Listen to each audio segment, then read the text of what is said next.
As you know, he reported that they've never had an increase like this in their history, and NATO was actually going down as opposed to going up. And I increased it by my meeting last year, $44 billion, and this year will be it'll be hundreds of billions of dollars over the coming years.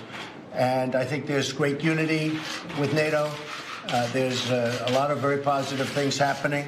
There's a great spirit that we didn't have before, and there's a lot of money that they're putting up. They weren't paying their bills on time, and now they're doing that. And I want to just say thank you very much to Secretary Stoltenberg. He really has been terrific. So we had a tremendous success. I also had meetings with Prime Minister May on the range of issues concerning our special relationship, and that's between the United Kingdom and ourselves. We met with the Queen, who is absolutely a terrific person, where she reviewed her honor guard for the first time in 70 years, they tell me. We walked in front of the honor guard, and that was very inspiring to see and be with her. And I think the relationship, I can truly say, is a good one. But she was very, very inspiring indeed. Most recently, I returned from Helsinki, Finland, and I was going to give a news conference over the next couple of days about the tremendous success, because as successful as NATO was, I think this was our most successful visit. And that had to do, as you know, with Russia. I met with Russian President Vladimir Putin in an attempt to tackle some of the most pressing issues facing humanity. We have never been in a worse relationship with Russia than we are as of a few days ago, and I think that's gotten substantially better. And I think it has the possibility of getting much better. And I used to talk about this during the campaign. Getting along with Russia would be a good thing. Getting along with China would be a good thing. Not a bad thing, a good thing. In fact, a very good thing. We're nuclear powers, great nuclear powers. Russia and us have 90% of the nuclear weapons. So I've always felt getting along is a positive thing, and not just for that reason. I entered the meeting with the firm conviction that diplomacy and engagement is better than hostility and conflict. And I feel that with everybody. We have 29 members in NATO, as an example, and I have great relationships, or at least very good relationships, with everybody. The press covered it quite inaccurately. They said I insulted people. Well, if asking for people to pay up money that they are supposed to pay is insulting, maybe I did. But I can tell you, when I left, everybody was thrilled, and that's the way this was, too. My meeting with President Putin was really interesting in so many different ways, because we haven't had relationships with Russia for a long time. And we started. Let me begin by saying that, once again, the full faith and support for America's intelligence agencies. I have a full faith in our intelligence agencies. Whoops, they just turned off the light. That must be the intelligence agencies. There it goes. Okay. You guys okay? Good. It was strange, but that's okay. So I'll begin by stating that I have full faith and support for America's great intelligence agencies, always have.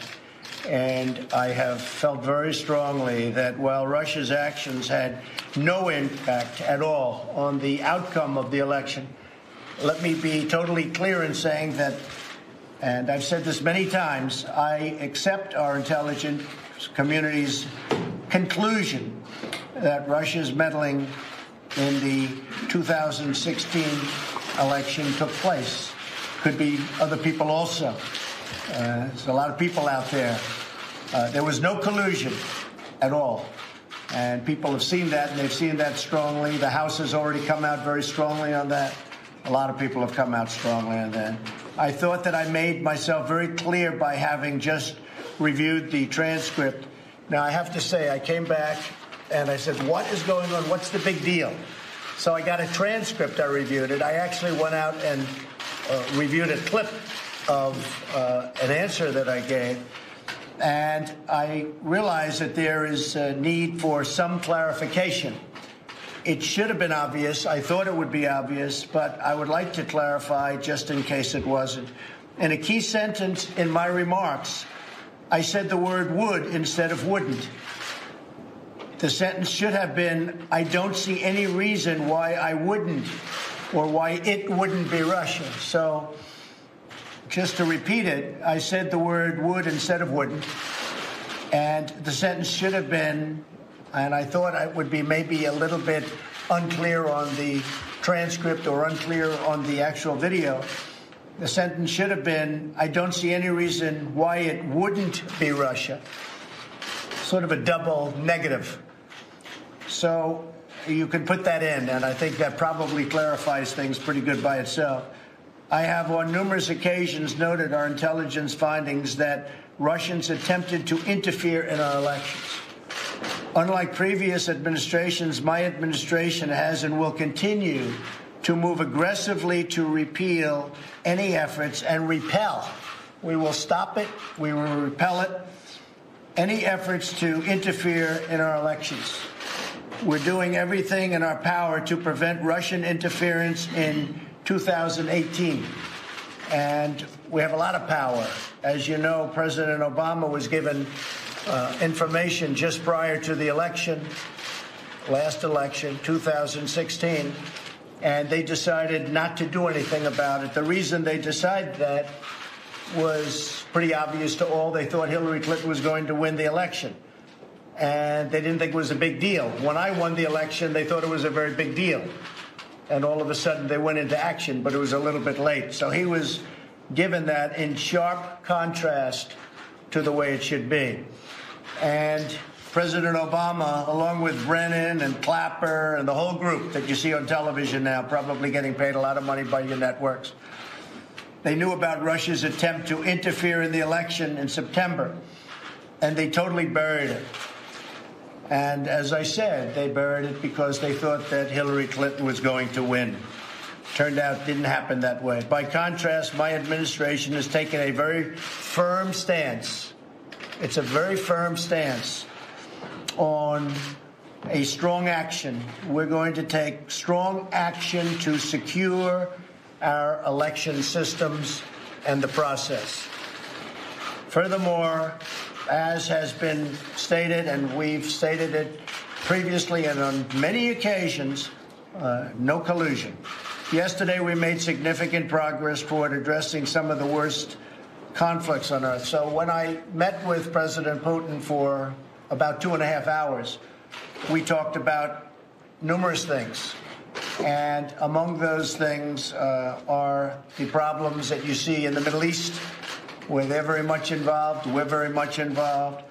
I entered the negotiations with President Putin from a position of tremendous strength. Our economy is booming, and our military is being funded $700 billion this year, $716 billion next year.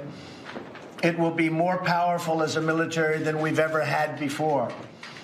President Putin and I addressed the range of issues, starting with the civil war in Syria and need for humanitarian aid and help for people in Syria. We also spoke of Iran and the need to halt the nuclear ambitions and the destabilizing activities taking place in Iran. As most of you know, we ended the Iran deal, which was one of the worst deals anyone could imagine, and that's had a major impact on Iran, and it's substantially weakened Iran, and we hope that at some point Iran will call us and we'll maybe make a new deal, or we maybe won't. But Iran is not the same country that it was 5 months ago, that I can tell you.